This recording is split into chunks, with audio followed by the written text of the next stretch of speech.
Boa noite, bem-vindos, bem-vindas, bem-vindes a mais um Clube de Leitura do Rap. Muito feliz de ver todo mundo aqui hoje. Eu sou o Vini Rodrigues, vou ser o mediador dessa conversa hoje. Espero que estejam todos aí curiosos, todas curiosas e curioses, para saber um pouco mais do trabalho da nossa artista de hoje, para saber um pouco mais do seu processo de escrita, do significado de suas letras, enfim. Lembrando todo mundo que a gente vai ter aí a Nerie passando com algumas folhinhas, alguns papéis e canetas para vocês fazerem perguntas. É muito importante a participação de vocês, né? Porque a ideia do Clube de Leitura de Rap é um clube de leitura mesmo, por mais que nós estejamos aqui no palco, criando essa relação de distanciamento com vocês, ainda assim a ideia é que seja uma conversa participativa. Sem vocês, sem a participação de vocês, isso não acontece, né? Por isso que é legal sempre enfatizar a participação de vocês, certo? Mas sem mais delongas, porque a gente já está com o tempo um pouco avançado aí, eu vou começar a chamar os nossos convidados e convidadas. Eu vou começar chamando a Tati Nefertari, que é coordenadora da Biblioteca Comunitária Assata Shakur, educadora social no Quilombo Seu Gustavo e influenciadora. Além disso, a Tati ela tem atuado na luta contra o racismo, sexismo e outras formas de discriminação, escrevendo artigos e ministrando palestras sobre o assunto. Bem-vinda, Tati. Obrigada. Oi, gente. O próximo convidado aí é meu parceiro, eu quero chamar Marco Aurélio, conhecido como Marcola, que é pesquisador do Spotify no projeto, vou meter o inglês agora, hein? A Timeline of Brazilian Rap, a linha do tempo do rap brasileiro. É fotógrafo, bacharelando em História, tem 7 anos aí dedicado à fotografia experimental no hip hop, 6 anos escrevendo sobre o tema em diversos blogs e sites, e atualmente está focado em pesquisa sobre música, ainda com foco no rap e também no samba. Chega mais, Marcola!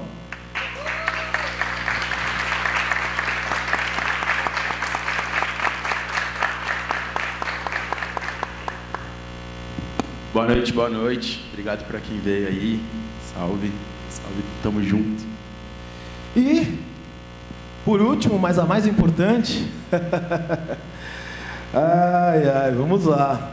A Brisa de La Cordilheira é o nome completo da artista ameríndia Brisa Flow, MC da cultura hip hop, filha de artesãos araucanos. Brisa é pesquisadora e defende a música indígena. Criada em Minas Gerais, ela teve influências desde criança da música e cultura dos povos andinos através de seus pais. Em 2016, lançou o álbum, não sei se eu vou pronunciar certo, depois a Brisa me corrige, Neuwen, que teve um retorno bastante positivo de críticas, sendo apontado aí pelo Estadão como um dos 20 melhores discos do ano. Em 2018, a Brisa lança Selvagem como Vento. Em 2020, ela põe na rua o EP Free Abby Ayala. E em 2022, lança o aclamado disco Janequeu, uma obra inspirada na guerreira do povo originário Mapuche, que liderou 4.000 homens na guerra de Arauco para libertar o Almapu do genocídio e vingar a morte de seu marido. É história demais, filho. Segura. Vem, Brisa. Seja bem-vinda.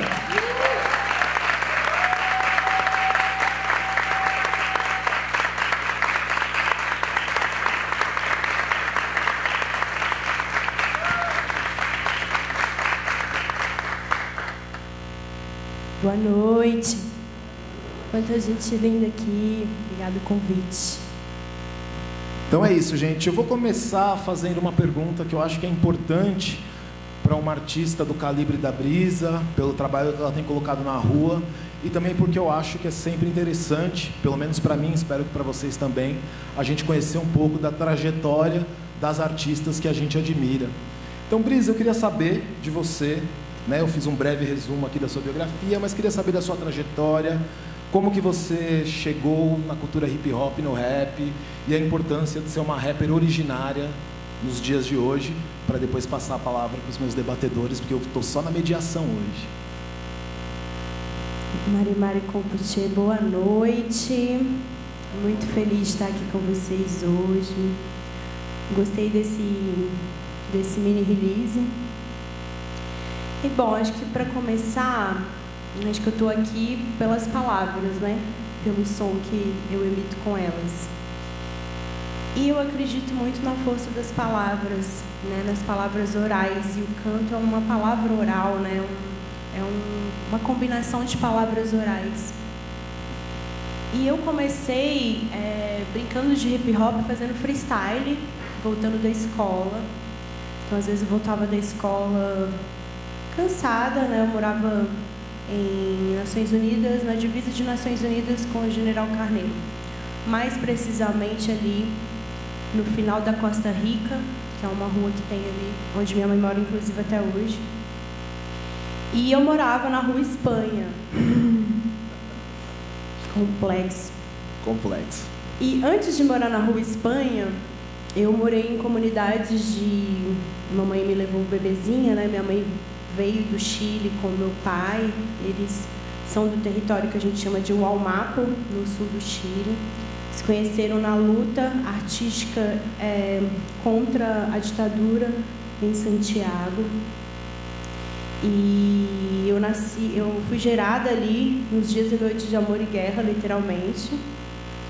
E eles atravessaram as fronteiras, a minha mãe grávida, com 9 meses, atravessou a fronteira até a Argentina. A Argentina é muito racista, né? Assim como vários países de América Latina não reconhecem os povos originários como pessoas presentes, né, do espaço que merecem respeito. Meu pai passou muito racismo lá. E aí resolveram vir para o Brasil, onde meu tio já morava. Então eu cheguei a morar em comunidades onde tinham originários migrantes também, outros artesãos, como se fosse comunidade hippie, que antigamente se falava assim, né? Mas na verdade era um movimento de ocupação de terra, com outros artistas, até que eles conseguiram se mudar para uma casa, para me criar num bairro mais distante, que é esse bairro onde eu falei que a rua se chamava Espanha. E não tinha ônibus, né, que ia perto da minha rua, até hoje não tem. E o ônibus deixava no início, no pé da quebrada, no pé do morro, e aí tinha que fazer uma caminhada até chegar em casa. E aí eu ia fazendo essa caminhada cantando, então eu pulava de degrau em degrau, cantando, era terapia comigo mesma, e eu comecei a entender essa parte de me expressar, em criar rimas e criar cantos, como se eu estivesse desabafando depois do bullying da escola, né? Lidando com essa questão de qual é o meu lugar no mundo se eu não vejo nenhuma referência em lugar nenhum. Será que eu sou um ET? E ficava pensando, será que eu sou daqui? Será que eu sou de lá? Será que eu vou encontrar algum lugar seguro para eu poder ser o que eu sonho? E eu sonhava em ser médica.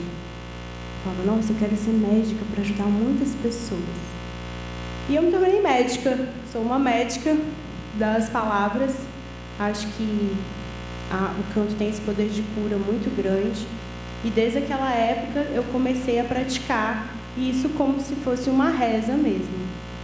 Então, quando eu conheci o hip hop, já adolescente, eu me agarrei no hip hop como um remédio. Hip hop era a minha dose de remédio diária. Eu ia para a escola com um foninho, ouvindo rap nacional, nas fitas gravadas da minha mãe. Aí de um lado da fita tinha Violeta Parra, Victor Hara, Mercedes Sosa, Japa, Jenny Joplin, Bob Marley. E do outro lado, os rap que eu gravava da Rádio Favela. É uma rádio muito famosa de Belo Horizonte de rap. Inclusive o Mizinha que mantém essa rádio. E foi lá que eu ouvi os primeiros freestyles do Marechal. Freestyles de 30 minutos, famosos. Salve, salve Marechal, incrível, grande inspiração para mim também.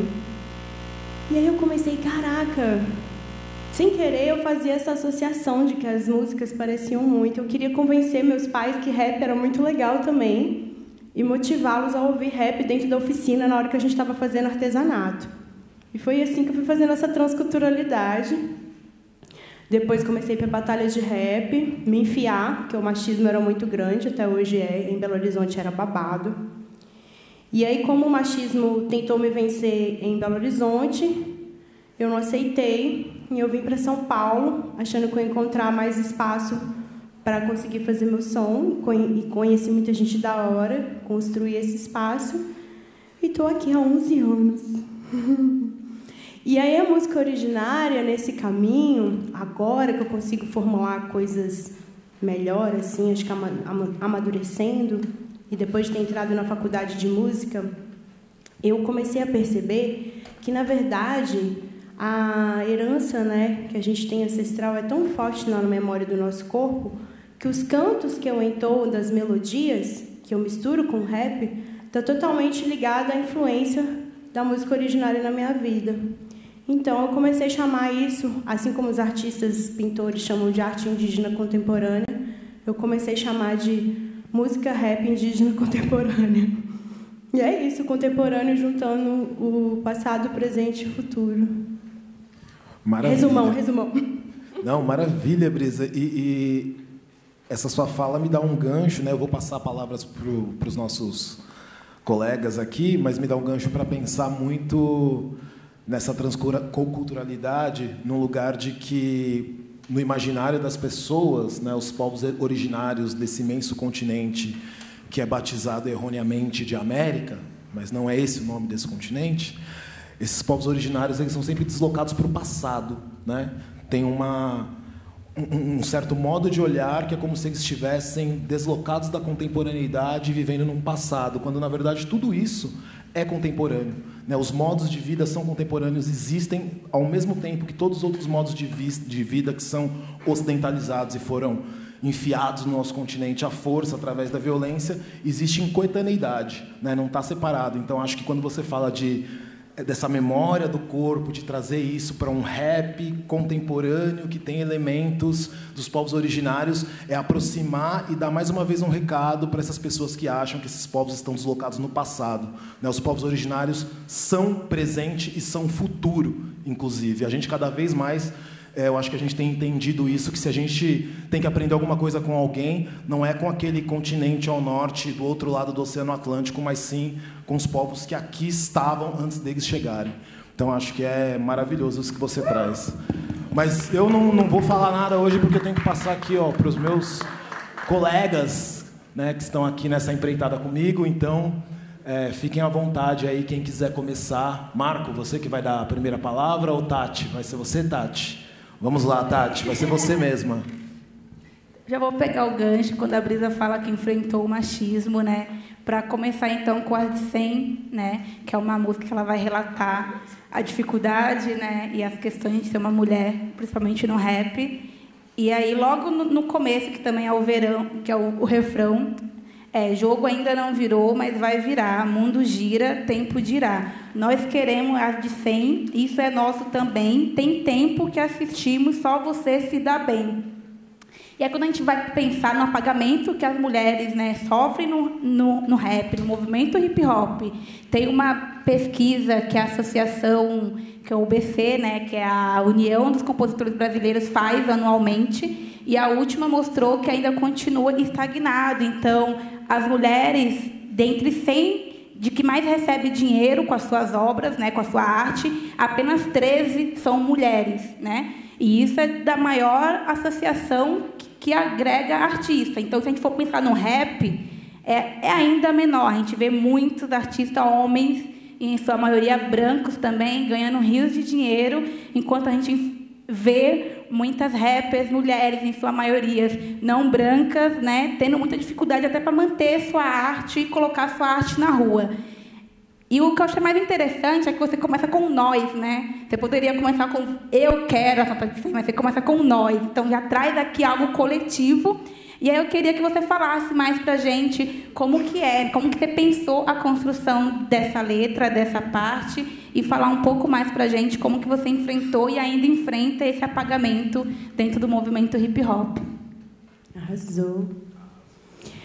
Bom, é muito difícil para nós mulheres não brancas, para pessoas trans não brancas, né? E até para homens também não brancos começarem a carreira no rap, né? Isso é um fato num país do empobrecimento, principalmente ligado à racialidade, né, onde a classe social também está muito vinculada a isso. Mas ainda tem um recorte para nós do machismo, né, que é um babado, como você falou, que, infelizmente, tira a oportunidade até da gente estar em playlist. Então, quando eu vou na lógica do rap, quando eu escrevi essa letra, eu não tinha, na lógica do rap, assim, quando você fala, vou escrever um refrão que as pessoas que impacte, né? Porque, às vezes, a gente quer escrever uma letra e, às vezes, o que a gente quer falar, a gente já falou em outra letra. Mas, devido à invisibilidade, essa letra não chegou para alguém. Isso acontece muito. E aí você pensa, poxa, essa música é tão legal e ela não chegou e eu vou ter que repetir a ideia dela em outra música falando de outra forma. Isso já é um exercício mental muito difícil para nós, porque eu comecei a perceber quando eu cheguei em São Paulo na cena do rap que muitas letras de vários caras, né, que viralizava eram letras muito desrespeitosas com mulheres e com pessoas trans, muito desrespeitosas. E isso gerava muitas polêmicas nos anos 2010, né, por aí, numa época... Eu cheguei em São Paulo em 2011. E aí eu fui entender a cena mais perto, né, quando eu falo São Paulo, porque a gente sabe que também se concentra Rio e São Paulo, né, muita coisa do rap. E aí eu comecei a ver as coisas como funcionavam nos camarins também, né, porque acho que é importante a gente falar sobre isso. A cena, ela não se movimenta só pelos views, pelo videoclipe, pela música. Ela se movimenta nos camarins, ela se movimenta na noite. E quem tem esses holofotes na noite, ainda assim, são homens, né? Homens cis. E eu comecei a ver que, para cavar o meu espaço, eu não queria ser mulher de ninguém, porque, mesmo que você não queira ser mulher de ninguém, que essa expressão é horrível, quando você começa a se relacionar dentro da cena, você vira a mina de um cara. Isso é horrível. Né? Para mim, como bissexual também, que eu não queria ser a mina de um cara, né? E parecia que tinha essa pressão para as minas do rap se relacionarem com algum cara do rap. E isso também me deixava muito incomodada, porque eu pensava, poxa, eu quero me relacionar dentro do rap, mas ao mesmo tempo eu quero ter meu trabalho desvinculado a um cara. E muitas vezes eu descia de um palco e as pessoas perguntavam, quem escreveu sua letra? Foi um cara? E eu cheguei a namorar uma pessoa do rap lá em Belo Horizonte, que era MC também, e isso também acontecia lá. Só que aqui eu comecei a perceber muito maior, pela cena ser maior. E aí essa letra, né, a de 100, eu fiz ela com o Davi no colo. Davi, meu filho, que vai fazer 10 anos essa semana. Eu comecei a gravar o disco com ele na barriga, e eu não tinha grana para ir gravar o disco, eu não arrumava emprego, porque quando você está grávida, você não arruma emprego de nada, imagina, até quando você não está grávida. E eu queria muito fazer o meu som virar de alguma forma em São Paulo. Mas eu não tinha grana nem de passagem, né, para poder ir gravar meu disco, muito menos para pagar um estúdio. Mas eu tinha um sonho muito grande, desde criança, de que eu sabia que eu ia viver com a música presente na minha vida. E aí, pela realidade do empobrecimento, a gente idealiza, principalmente com o rap e com a influência do rap americano, está vinculado ao capitalismo, a gente idealiza que o dinheiro vai proporcionar situações para nós que vêm de quebrada, de aldeia, de situações sem perspectiva, de que a gente vai ter uma oportunidade para fazer um disco da hora, para poder vestir um pano bonito, para poder chegar de cabeça erguida dentro de uma loja, para poder comer sem ter que perguntar o preço, coisas desse tipo, né? Que são sonhos, né? Chegar no mercado sem ter que pesquisar o valor. E com as de 100, fui muito criticada no início. A música, ela fala sobre dinheiro, e mulher falando de dinheiro, né? Tem quando uma mulher fala de dinheiro, o machismo parece que ele sai do bueiro, assim. Nossa, interesseira! Aproveitadora! Só pensa em dinheiro. Ai, não é uma mulher da hora, muito materialista. E aí, eu começava a perceber que vários caras que curtiam o meu som falavam, mas aquela lá nada a ver, você fica atacando os homens. Não é um ataque aos homens, né? É um ataque à cena que coloca mais músicas de homens em playlist, cria um gênero de rap feminino. Esses dias no Rap Deb viralizaram uma entrevista que eu dei para um documentário do rap, pelo rap, né? Antiga, já que foi gravada até aqui na porta do CCSP. E nesse documentário eu falava que eu acho um absurdo ter que ter gênero de rap feminino. Eu não disse que nós mulheres não passamos machismo, eu não disse que pessoas trans não passam transfobia, eu não disse isso, eu disse que é um absurdo ter que criar um gênero, porque isso faz com que existam playlists separadas para nós. E, na verdade, o que eu não quero uma playlist de rap feminino só. Eu quero estar na playlist de rap feminino e eu quero estar na playlist com os caras, porque se eu ganhei melhor compositora do ano passado, por que eu não posso estar na playlist com eles? Eu estou jogando de igual para igual. Eu sou empresária, eu invisto no meu trabalho, eu tenho uma equipe com 24 pessoas, todo mundo e eu estou levantando isso tem 15 anos, sou uma mulher dos negócios no rap. Tenho para trocar. Por que meu som não está lá? É qualidade? Não é qualidade. E aí eu comecei cansei de dar murro em ponta de faca, vou criar minha própria cena. Então, essa ideia de criar minha própria cena, que vem nesse refrão, o jogo ainda não virou, mas vai virar, mundo gira, há tempo de girar, porque eu já estava com uma criança nos braços, lá atrás, arquitetando uma forma de fazer o bagulho girar.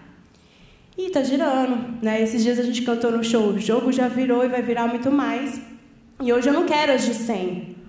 Hoje eu quero poder ter lugar de fala, além das de 100, de estar disputando esses espaços de fala, de narrativa, de igual para igual. E não só no Brasil, no mundo, porque a gente sabe que as mulheres originárias ainda são pirâmide, estão na base da pirâmide, né? A gente está ali lutando por espaço, mas a gente está criando os nossos próprios selos, a gente está criando a nossa própria forma de comercializar o nosso som, criando a nossa própria equipe, sem depender de gravadora que venha de exteriores. E a gente tem que estar nos festivais também. Então, é sobre criar toda vez uma outra alternativa e uma outra alternativa. Isso é ser uma jogadora rara, né? E aí as músicas vão se vinculando. E na época que eu fiz as de 100, eu também falava, né, se você parar para ler a letra toda, muito sobre isso ser nosso também. Porque as mulheres indígenas e as mulheres pretas construíram esse país. Então a gente merece várias fatias desse bolo.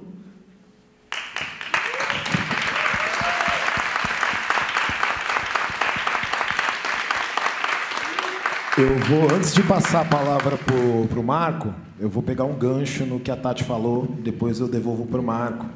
Porque tem duas estrofes dessa mesma letra que eu acho que elas ajudam a gente a ilustrar ainda mais, a visualizar ainda mais isso que você está falando, Brisa. Uma das estrofes é essa que diz: vendo vocês em seus tronos de reis, mamãe faz, mamãe fez. Nós dando conta das contas do mês, dupla jornada desde os 16. Né? Aí eu vou fazer um recorte, vou para uma outra parte. Tamo mocota no Independente. Agora você curte e acha diferente. Com grana é fácil querer ser a gente, mas de mão em mão, rua é diferente. E quando eu estava ouvindo tal, e pensando nessa conversa, né, pegando um gancho um pouco no que você está dizendo, nessa coisa de como o rap, mesmo quando ele tenta abrir espaço, né, para que pessoas que não sejam cisgênero, do sexo masculino e etc. façam parte da cena, ele vai lá e cria uma outra categoria, que é rap de mulheres. É rap LGBTQIA+. Não é só rap, não pode ser só rap, é rap mais alguma coisa, né? E essa coisa do mamãe faz, mamãe fez, me faz pensar numa época que é exatamente há 10 anos atrás, mais ou menos, no qual o rap foi infestado de playboy. Exatamente. A real é essa, desculpa... Essa letra foi feita nesse contexto. Então fala, discorra, é isso que eu queria saber, se foi nesse contexto, se é disso mesmo que também... Foi nesse contexto, porque eu fui uma gata, eu cresci nos anos 90, né? Então, assim, os anos 90... Alguém cresceu nos anos 90 aqui? Massa. Os anos 90 foi aquela época que a gente cresceu meio sem celular, e vendo os playboy ter seu celular, e você não tinha computador em casa. Até nos anos 2000, né? Eu fui ter computador, por exemplo, tem 5 anos que eu comprei meu primeiro PC. E aí muita gente lidava com isso, de usar o PC na escola, na faculdade, ou do amigo. Aí tinha aqueles primeiros smartphones que era o VT3, lembra? Que você conseguia botar um som lá dentro. E as estéticas vão se renovando a cada 20 anos na moda, isso é muito louco, né? Agora a gente está vivendo os anos 2000, ano passado, na última década a gente viveu os anos 90. E nos anos 90 o que eu aprendi foi Lauryn Hill, Erykah Badu, Nas, Big, Jean Grey, Dina D, Racionais, Deja Vu, Áurea Carolina, Chariline e também, né, referências indígenas como Maquissa, né, que também era um rap do Chile, onde tinha a Ana Tijoux, que era desse grupo. E aí, nos anos 2000 para frente, né, que entra tecnologia e aí todo mundo pode fazer rap, isso foi super legal, mas a periferia não está tendo acesso ao computador e essa facilidade de fazer rap no celular agora, ainda bem. Mas nos anos 2010 foi uma febre de rap de apartamento muito grande, foi uma febre. E eu vi os meus amigos do corre, assim, gente muito boa no freestyle, que era de batalha, fazendo um puta corre para estar no show. Inclusive, lembro até de um evento que estava eu e o Rincon, que a gente foi de trem até Santo André para tocar live, tomamos um cafezinho 5 da manhã esperando o trem abrir para voltar. Era um corre fazer show num outro lugar. E aí a gente viu os playboy fazendo rap de apartamento, né? De repente viralizavam umas rimas muito idiotas, porque também tinha esse público também que não queria saber mais de causas sociais, não queria saber de racismo, não queria saber de machismo. Tá, vamos só pegar uma apropriação cultural aí, botar uma outra letra falando de sexo e drogas, que ninguém quer sofrer mais e ouvir essas músicas de sofredor. Quem não quer ouvir, né, é que não vive a realidade. Porque o Ian sabe, meu companheiro está aqui, quando eu tô puta, o que eu escuto no carro? Sempre. Sempre. É o meu remédio. Tô puta, eu boto lá. Racionais MCs, ao vivão, porque eu gosto de sentir emoção. Eu gosto de ouvir essa é pra você, essa é pra você. É isso.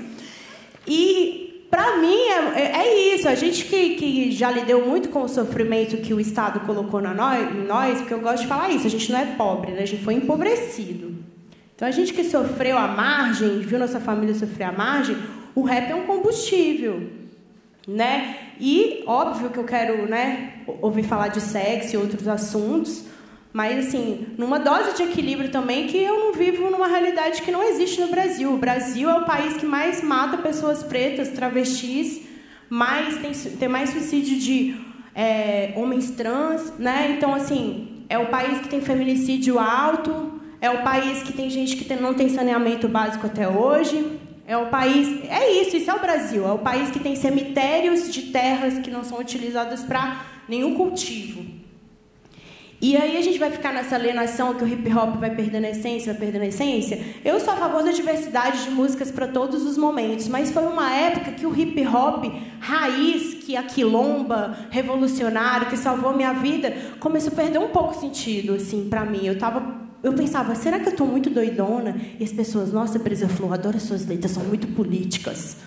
E eu não falo de política no meu som, eu falo de vivência, né? Por que as pessoas estão achando que meu som é tão político? Pô, Racionais é muito político também, né? E aí a gente vai pensando. Aí começa a se criar a categoria, entende? Aí vira rap político. E aí eu comecei a pensar assim, nessa Mamãe Faz, Mamãe Fez, era muito ligado a isso, assim, a ver que o movimento de meninas que estavam fazendo rap estava se fortalecendo, a gente estava crescendo e começando a conversar sobre o machismo. Foi uma época que essa pauta subiu bastante. E aí a gente começava a perceber, caramba, além de tudo, a gente tem que arrumar a casa com os filhos, nós somos mães, né? Fazer um corre para o filho estar alimentado, trabalhar e ainda fazer o rap. Que bagulho doido, como é que faz? E aí eu comecei a estudar não só o rap, mas várias gatas, tipo Alice Coltrane, Nina Simone. Como elas conseguiam? Porque uma hora eu pensava, eu tenho que conseguir também. Se elas conseguem, eu também consigo. Aí vem a questão da importância da referência, né? E é nessa rima que eu falo de dupla jornada desde os 16, é que com 15 anos eu já não morava com meus pais, né? Então, com 16 anos, eu estava indo morar em Santa Catarina, onde eu passei muito racismo, mas também conheci muitas outras pessoas da hora. E depois eu fui morar na Argentina, depois eu voltei para Belo Horizonte, e eu fui caminhando de lugar em lugar, eu fui vendo que a coisa do machismo na música existia. E isso foi me dando vivência também.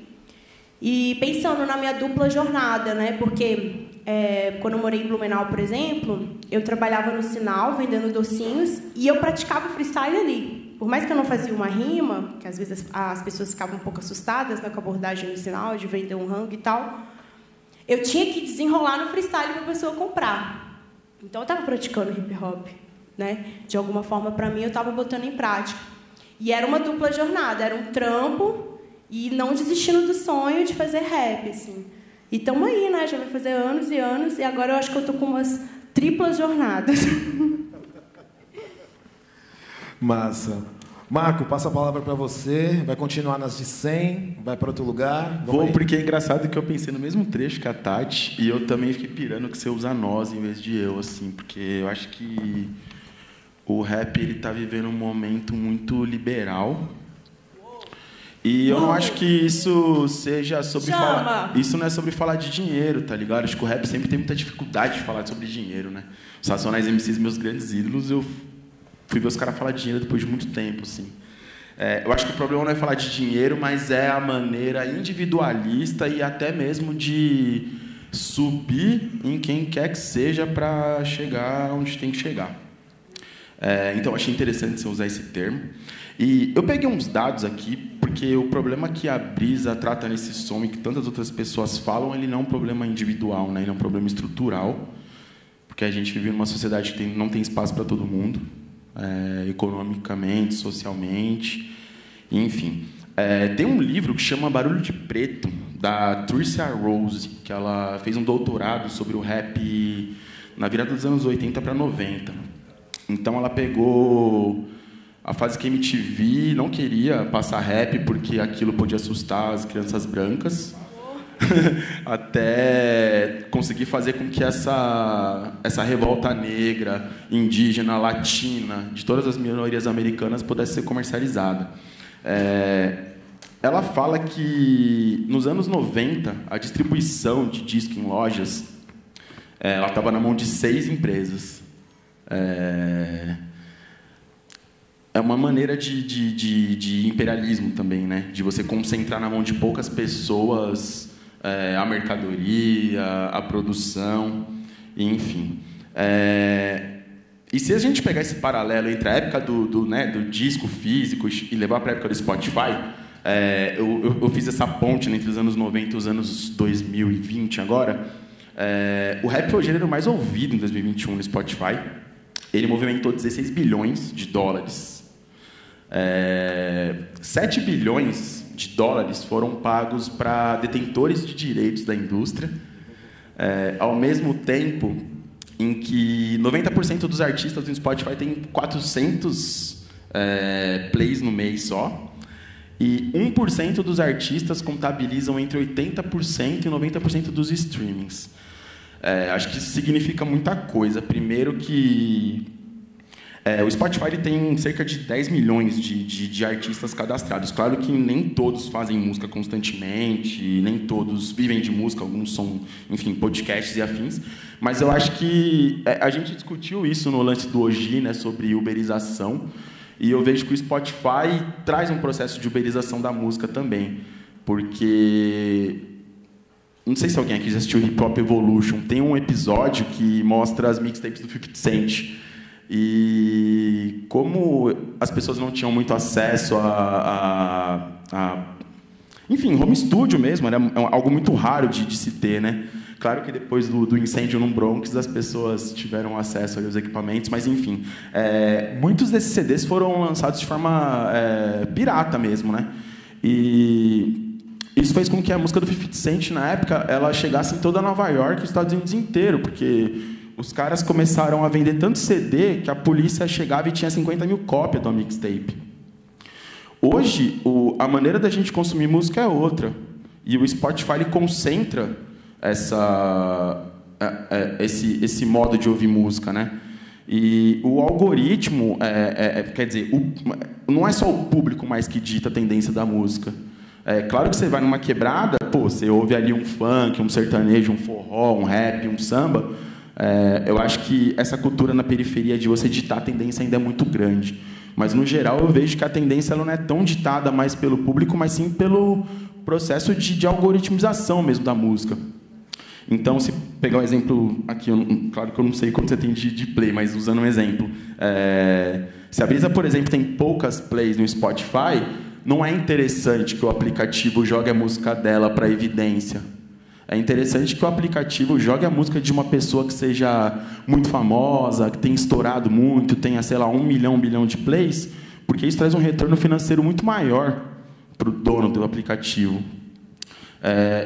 E aí, dizendo tudo isso e entendendo esse processo de como que o Spotify ele reproduz a mesma dinâmica da indústria musical dos anos 90, que 6 empresas eram donas das lojas de disco, caramba, eu queria te perguntar se você enxerga alguma alternativa dentro do sistema que a gente vive, sabendo que a gente vive num sistema capitalista em que poucas pessoas detêm a riqueza, ou se você acha que essa maneira de se produzir cultura ela pode ser igualitária só se a gente superar esse sistema. Pergunta difícil.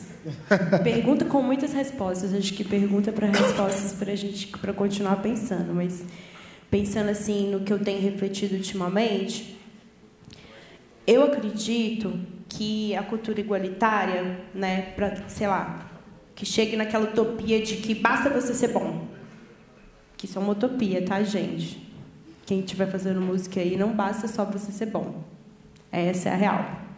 No jogo que a gente vive, é um jogo de indústria musical, que eu falo até numa outra música também, que é na Marrona Libre, que é um jogo que adoeceu a Amy e fez o Kenny tacar no vaso o Grammy. Né? A gente vive uma indústria onde a gente sabe que por trás das premiações existem empresas, por trás dos algoritmos existe investimento, por trás das playlists existem curadores, por trás dos curadores existe investimento, por trás de um artista existe toda uma equipe, e atrás dessa equipe precisa de ter dinheiro, e ninguém está bem. Nesse jogo todo, ninguém está bem. Os produtores não estão bem, os artistas não estão bem. A gente vive uma lógica hoje em dia que a gente escuta música no celular, a gente trabalha no celular, a gente vê as nossas refs no celular, a gente se comunica no celular e a gente está lidando com um robô. Então, a gente tem que pensar que a gente vive a era da música robótica. Hoje em dia, não existe mais, nem na lógica no festival, que eu aprendi isso recentemente participando de alguns festivais, não existe nem mais a lógica de ser um show bom. Ele tem que ser um show espetacular. Ele não pode ser só bom de ouvido, porque não tem tempo de passar o som. Não tem tempo do seu técnico levantar o PA e o monitor. Não dá para fazer um checklist do baixo, do teclado, da bateria, da sua voz e, ao mesmo tempo, organizar o mapa de palco, a luz, o laser, a projeção. E isso que a sua equipe chega 6 horas antes, tá? Não tem como. A gente vive um capitalismo tão selvagem dentro da indústria musical, onde nós não estamos nem nos headlines do nosso próprio país, quiçás do nosso continente. Né? A gente vê isso direto. Os nossos cachês nos festivais não são os melhores. Também temos que falar sobre isso, sobre dinheiro. Né? E aí a gente entra no início da sua pergunta. Então, por enquanto, no jogo que a gente está jogando hoje, porque acho que tem 2 coisas, né? Para você se inserir no jogo. O jogo já está acontecendo. Você não vai chegar e falar, gente, esse aqui é o meu jogo, tá? As regras são essas. Quem quer jogar comigo? Tem essa possibilidade. E é assim que começam as grandes ideias, né? As grandes revoluções. Mas, para alguém ouvir você com a sua ideia, você vai ter que entrar no jogo, de alguma forma. Então, o jogo da música que está circulando hoje não é o mesmo de 2 anos atrás, muda toda hora, e ele oferece para você isso ou não tem. Você quer? Quer tocar? É assim, assim, assim. Não quer, tem outro querendo. E tem outro, e tem outro, e tem outro, porque a quantidade de pessoas racializadas, empobrecidas dentro da música é tão grande que se você não aceitar por esse cachê, vai ter outra, e outra, e outra, e outra. E a gente sabe que é a música preta e a música indígena que sustenta esse país. Nós somos a ref, o underground que sustenta o mainstream, que está escrito aí na letra. Estamos mocota no independente, agora você curte e acha diferente. A gente sabe que o artista que tem 1 milhão de plays, ele está ouvindo um artista que tem 100 mil. Ou que tem, sei lá, 2 mil numa música. Nós que somos artistas, a gente sempre tem um amiguinho que tem aquela música que curtiu lá e mostrou pra você, e a música tem lá 1000 curtidas. Eu lembro quando eu ouvi a Andy de Bia a primeira vez, que foi antes do Colors, e eu lembro que ela não tinha quase nenhum play igual hoje, em comparação ao que ela tem hoje. Não que ela tinha poucos plays, mas em comparação ao que ela tem hoje. Eu lembro da Save da Lisa. Eu lembro da própria Solange, que já começou, né, uma carreira ali um pouco mais divulgada, mas tem um jeito de trabalhar bem diferente da Beyoncé, que muita gente compara porque elas são irmãs. Então tem várias formas de jogar, né? E acho que tem muito esse... O que é seu ideal? Ah, eu quero ganhar grana e eu quero subir, usar crânios como escada. Tem muita gente assim. O jogo é sujo, né? E já sofri muitas decepções dentro do mercado da música, de amigos que eu achei que eram meus amigos e, na verdade, eram concorrentes. Sendo que eu tenho pensado muito numa frase que eu postei esses dias meus stories, que eu vi que vários artistas responderam. Eu falei, uau, é porque está muita gente nessa conexão, que é... Ser artista não é sobre chegar, não é sobre uma chegada. Porque essa chegada não existe. Né? Você vai chegar, por exemplo, eu tinha esse sonho, né? Eu quero viver da minha música, poder pagar meu aluguel e minha comida. Olha como eu sonhava baixinho, dentro do capitalismo, né? Um dia eu consegui comprar uma casa. Aí você chega lá. E aí, o que você quer depois? É o bagulho individual? Aí você chega lá e não tem nenhum amigo. Saca? Você não pode confiar em ninguém.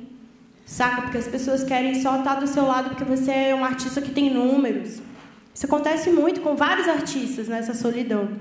Então, eu acho que, assim, tem esses dois lados, essa coisa de sonhar e acreditar numa cultura igualitária, mas entrar dentro de um jogo, de alguma forma, para manter a sua sanidade mental, que tem sido meu grande desafio, manter o que eu acredito, que eu gosto muito de pensar coletivo, penso individual também, porque é aquela coisa da máscara do avião. Se eu não estiver bem, como é que eu vou botar meus sonhos em práticas, mesmo que eles sejam coletivos, né?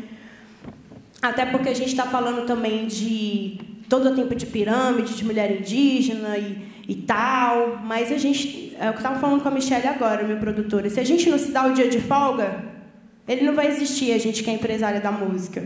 Né? Se a gente não... agora é o meu momento de ir num show e curtir a música que eu gosto e parar de seguir sua tendência. Não vou ficar seguindo tendência, não estou afim.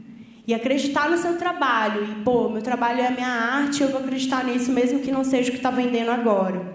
Mas, ao mesmo tempo, começar a estudar. Então, eu acho que, assim, tudo é estudo. Então, eu, por exemplo, eu não tenho pretensão de chegar no mainstream. Eu não estudo mainstream. Não tenho, nunca tive. Comecei a entender, assim, na própria terapia o que eu queria para minha carreira e nunca foi chegar no mainstream. Então, eu não estudo mainstream. Eu estudo os artistas que eu admiro. E eu estudo muito. Eu estudo números, eu abro discografia, eu estudo letra, eu vejo ficha técnica, com quem que ele trabalhou, eu procuro essas pessoas, figurinista, eu vou lá, sei lá, eu gosto daquele filme, eu adoro aquele filme que... teve na Netflix, o Já Não Estou Aqui, que é um filme muito legal que fala de um migrante nos Estados Unidos. Assista esse filme, é muito legal.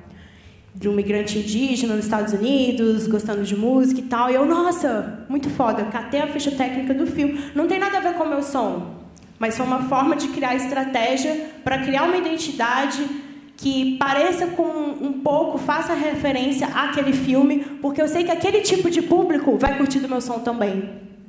Então, é uma forma de juntar coisas. E eu acho que é o grande desafio para nós artistas que não queremos nos perder no meio do capitalismo louco, assim, da indústria musical e ficar pirado, que acontece muito, que inclusive acontece comigo, é esse, pô, calmou quebrado, eu voltei. O que eu queria mesmo? Deixa eu ler minhas anotações do mês passado, deixa eu ler minhas letras. O que as minhas letras estão falando? Leia as minhas letras, isso é muito louco. o artista lê as próprias letras, depois que escreveu, para ver o que o emocional está pedindo também. Se você está frustrado, porque às vezes a gente está puto com a cena, escreve várias bosta. Às vezes a gente está sonhando, escreve várias coisas legais. Como fazer essa mediação, né? Então eu sonho com isso que você falou, de que a gente tenha um momento onde ser bom seja o suficiente, onde a gente não precise de 50k para fazer um clipe da hora, onde a gente não precise brigar no Spotify para que nossa música saia na capa de uma playlist, onde seja só, escuta aqui minha mixtape, da hora, né? Bota ela aí.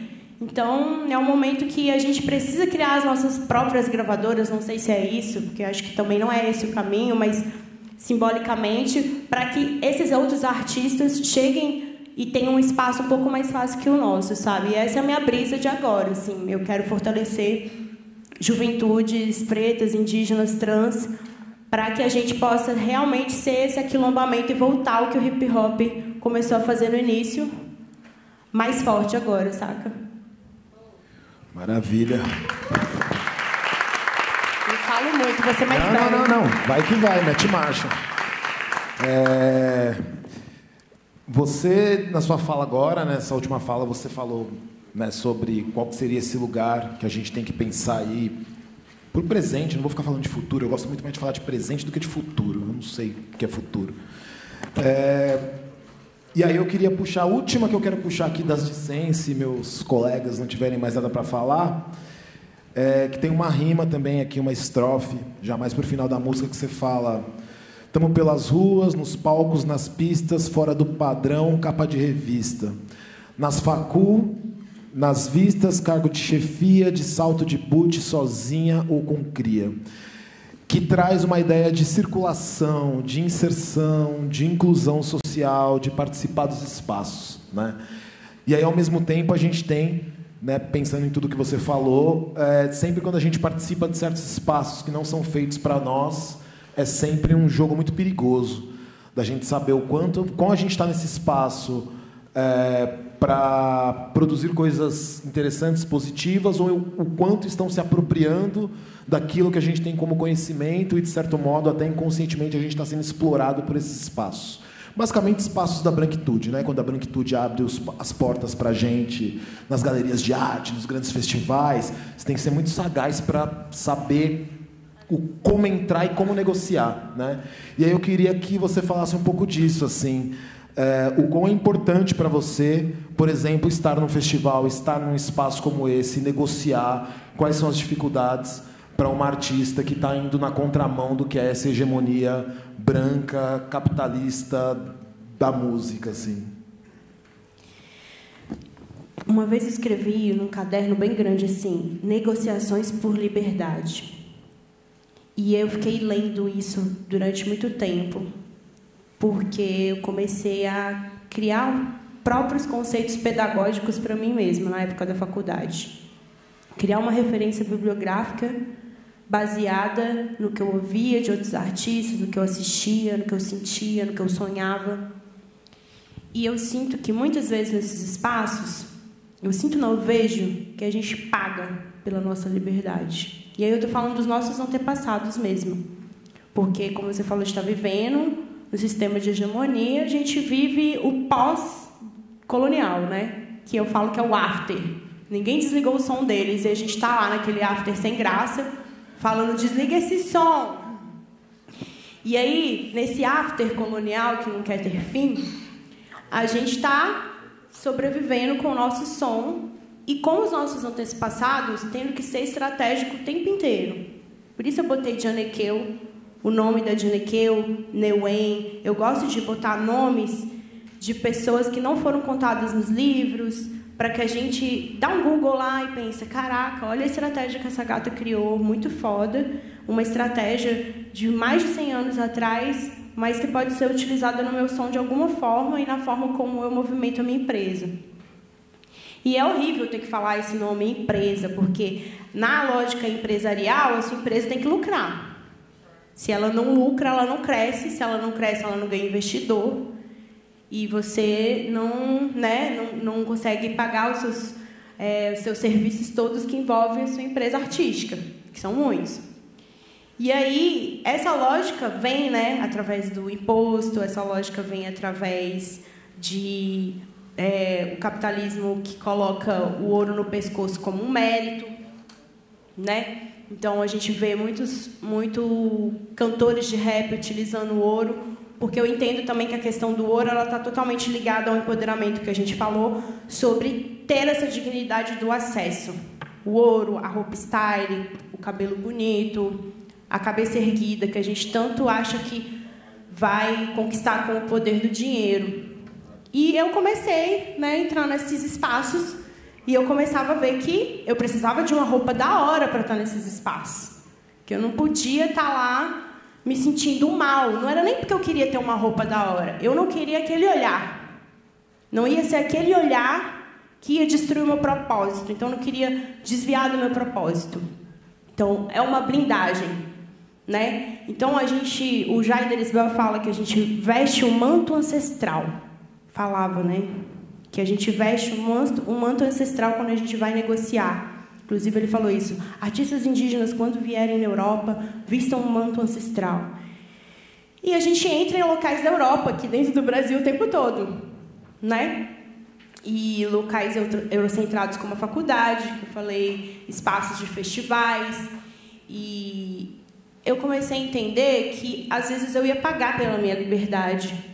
Pagar um show foda que, às vezes, eu não vou ganhar muito, porque é a minha forma de não sair dali mal. Então, teve shows que eu não consegui fazer o som da hora. Quem já foi no meu show aqui com banda? Alguém já foi? É foda, não é foda? É foda, não é foda? Minha banda, minha banda, essa palavra minha, a banda que me acompanha, ela é incrível.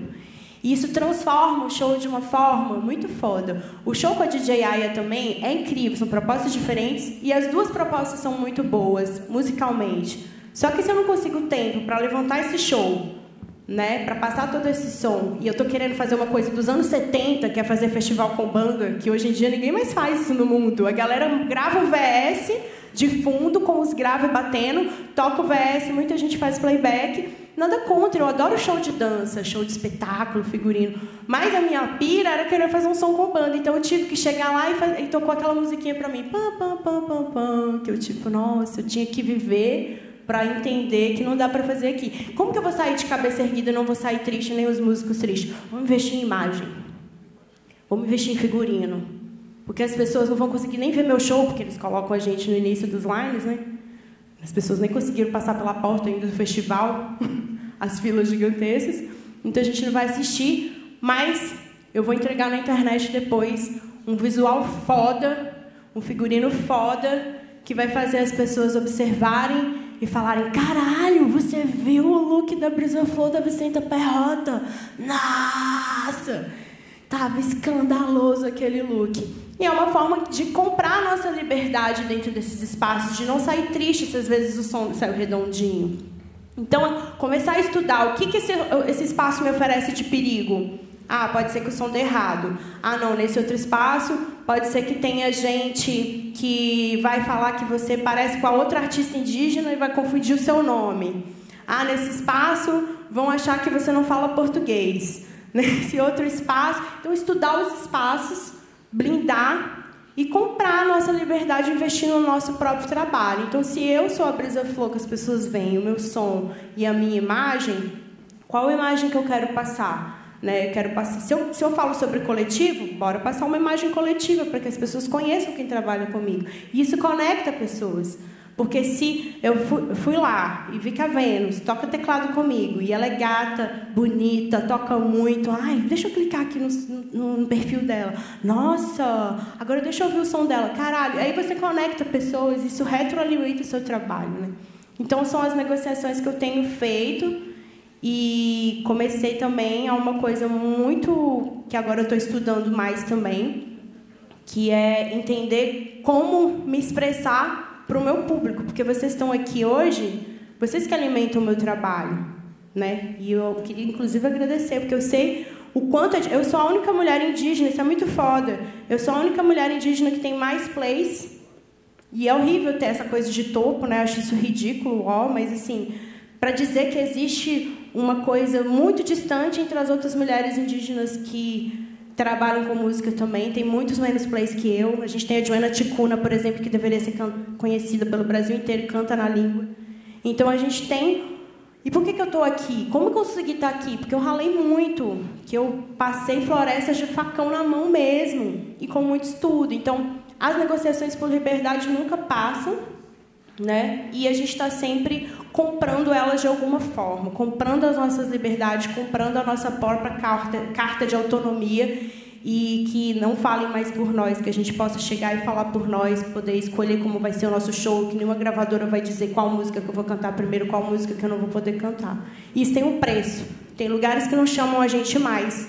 Tem lugares que, nossa, aquela mina é doidona, bora chamar ela de novo. É isso aí, todo dia comprando a nossa liberdade, todo dia uma carta de alforria diferente. Tati, vou passar para você então. Puxa aí o bonde. O que você quer falar agora? Do que você quer falar agora? Acho que a gente pode ir para etnocídio? Podemos, né? Etnocídio. Que é importante falar que etnocídio é uma parceria, né? Com o Ian que está ali. Entre você e o Ian que está ali. Então é messo a messo essa letra. Mas Ian, hoje você não vai falar não. Hoje quem vai falar é ela da sua letra. Tá suave? Então é paz. Fé.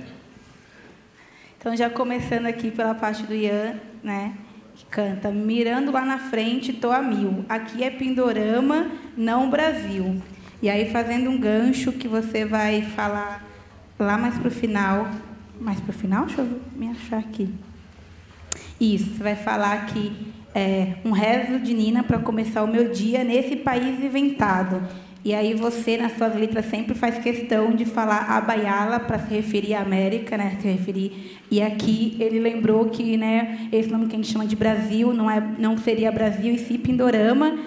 E aí eu acredito muito que isso também se relaciona lá com o final da sua música, que você fala sobre nos códigos e nas linguagens, né? E aí você fala que é para a gente prestar atenção, porque eles estão na TV, né? Ou pela TV ou pelo algoritmo. Acho que o algoritmo a gente falou bastante, né, das playlists do Spotify e tudo mais.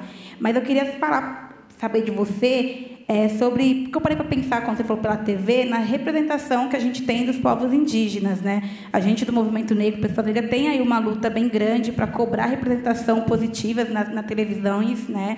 Então, a gente teve aí um caso bem recente de uma novela que era em Salvador, Bahia, e que não tinha nenhum ator, nenhuma atriz negra, né? E aí, enfim, deu uma OBO, e aí eles colocaram lá um núcleo negro bem estereotipado também, bem ruim. Mas a questão indígena, acho que ela ainda é bem pouca falada, né? Então, teve recentemente o Daniel Munduruku, que foi contratado para ser um consultor da Rede Globo, né? E aí, logo após isso, a gente vê atuações que tem uma representação um pouco melhor das populações indígenas originárias, em Aruanas, agora ele mesmo atuando na novela das 9.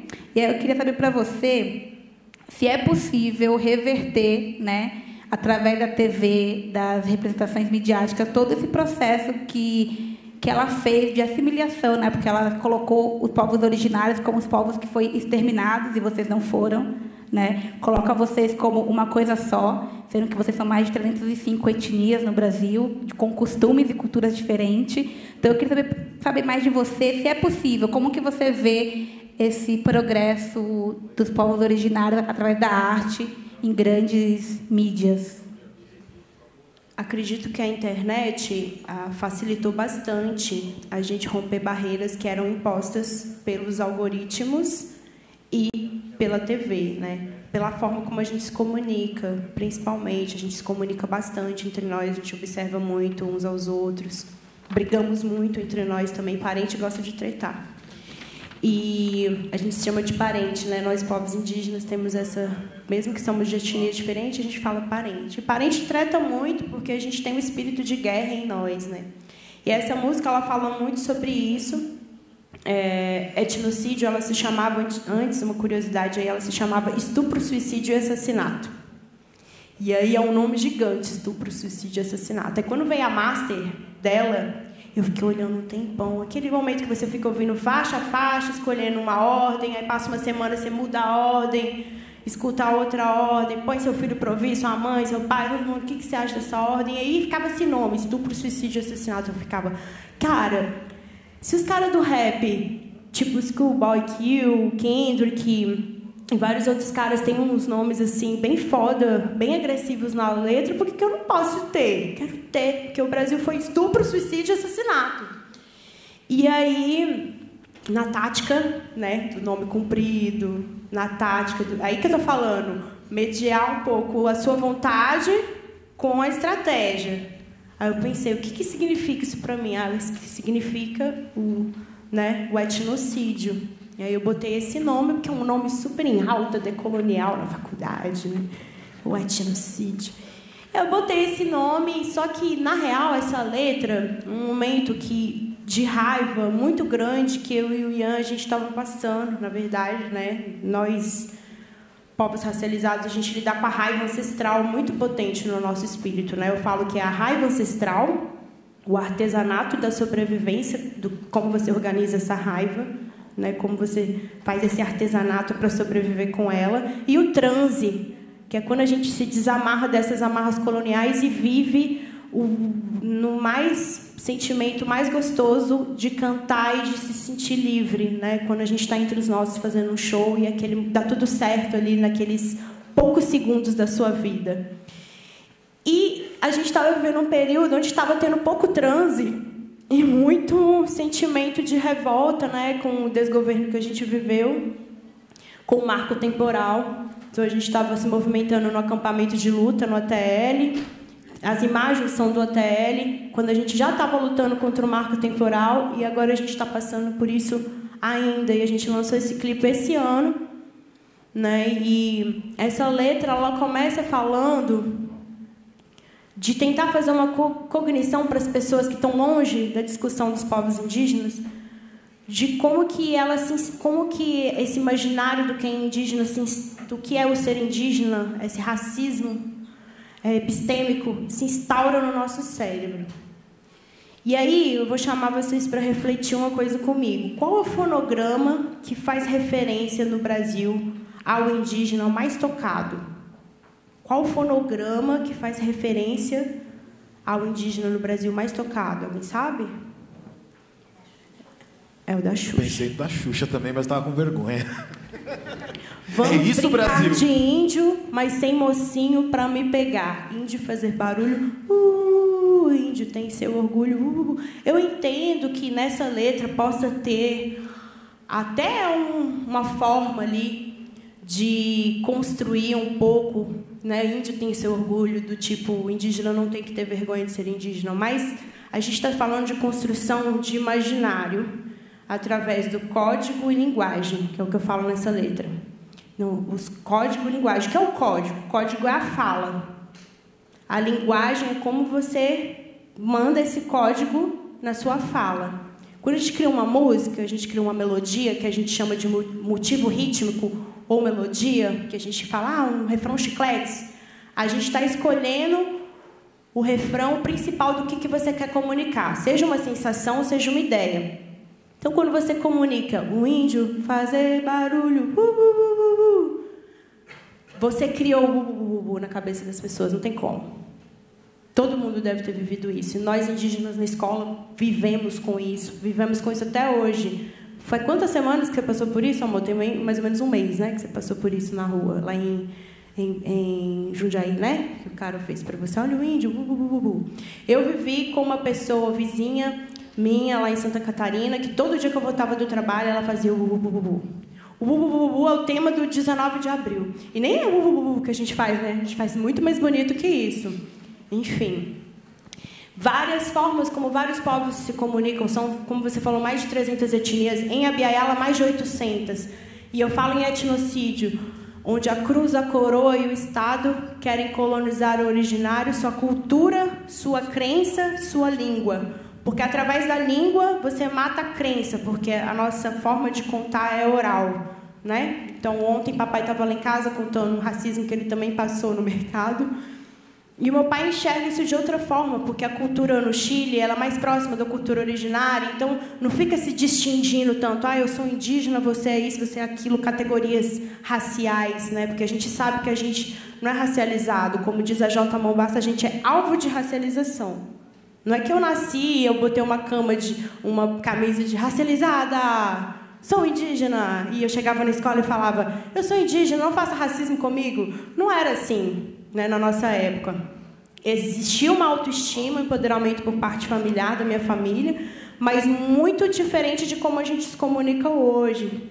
Existia muito mais autoestima de não abaixa a cabeça para isso, mas diferente da forma como a gente consegue elaborar hoje essas respostas ao racismo, como as crianças conseguem elaborar hoje, né? Então, essa letra, comecei a falar como que, através da língua, né, proíbe-se de falar a língua, as nossas histórias param aí.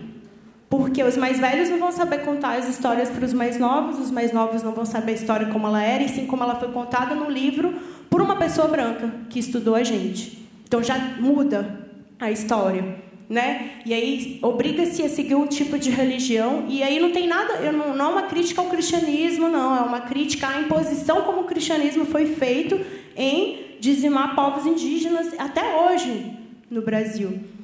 E eu falo também sobre o Estado, porque a gente vive um Estado com esse marco temporal que diz que só é indígena e só pode ter seu território demarcado quem, em 88, na questão da Constituição, qual território foi demarcado ali. Sendo que a gente sabe que na burocracia do Brasil, como que se dá conta de demarcar todos os territórios em um ano, gente? Olha o tamanho do nosso país.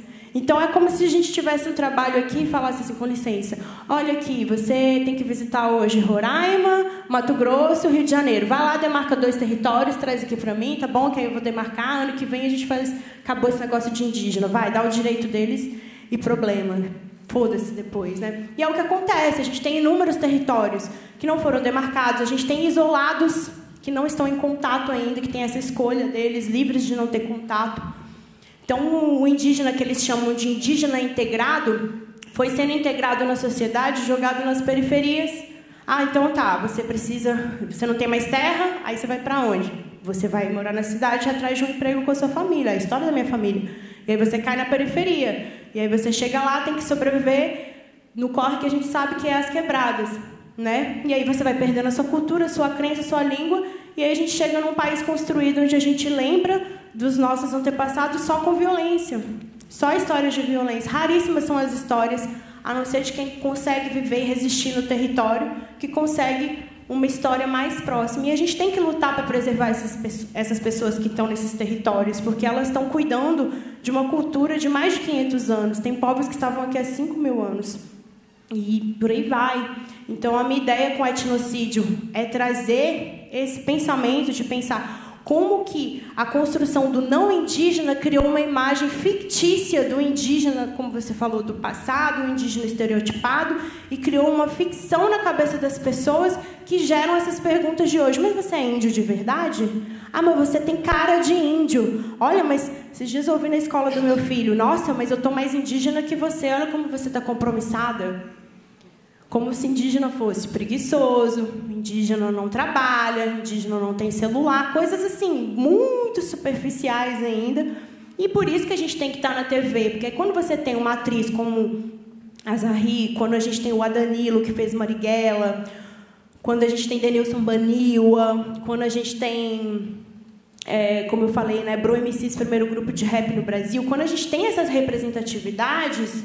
O próprio Da Aldeia, que eu falo para todo mundo seguir no Instagram, que é muito engraçado, que ele faz muito essas brincadeiras, né? Ah, onde você pega dinheiro? Ah, o dinheiro nasce na árvore. Ele bota um monte de euro pendurado na árvore e fala, é assim que eu ganho dinheiro.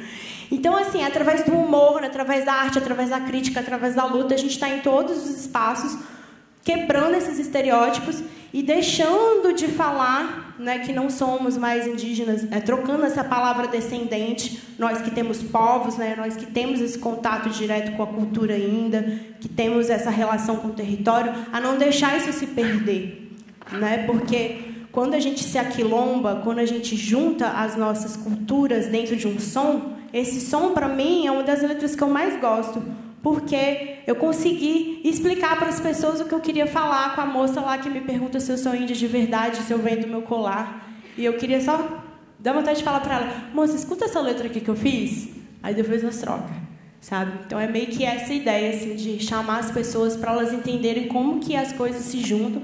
E o algoritmo muito responsável por isso, porque, por exemplo, na América Latina, nos outros países, olha isso que louco, na Bolívia, na Colômbia, no Chile, no Peru, por causa da língua, olha como a língua ela é importante para juntar povos. Aparece mais indígenas no TikTok do que para nós no Brasil. Então, a língua conecta pessoas. Então, como tem pessoas originárias em outros países que falam espanhol, elas conseguem se ver mais. E a gente aqui no Brasil não consegue ver o que aparece, porque a gente fala línguas diferentes. Então, imagina se a gente resgata as línguas originárias de uma forma mais foda nos espaços, fortalecendo o território, e a gente começa a vincular o indígena Wapixana, por exemplo, que o Ian é Wapixana. Tem o Wapixana na Venezuela e no Brasil, que é dividido por uma ficção colonial de uma fronteira. Então, se a língua é a mesma, os conteúdos começam a aparecer e os Wapixanas se fortalecem. Saca? É muito doido isso, né? Foda. Vou passar a palavra também agora para o Marco. Não sei se vai investir em etnocídio, vai para Camburi, o que você quer? Vou, porque tem um verso que eu curti muito, assim, quer dizer, eu achei a letra foda, assim, mas acho que tem um rolê que a gente fala muito assim no rap sobre raça, que é sempre sobre a violência policial e tal. Mas a questão ali do imaginário e da subjetividade é muito doida, né? E aí tem um verso que a Brisa fala, querem colonizar o originário, sua cultura, sua crença. Desculpa, não sei se foi você ou se foi o Ian que fez esse... Tá. Sua língua. E aí logo você pensa que isso é só passado. Manejo do subjetivo e do significado. E isso me remeteu a um livro que eu li quando eu ainda estava atuando no movimento negro de um partido político, e a gente teve a formação de um livro que chamava Capitalismo e Escravidão.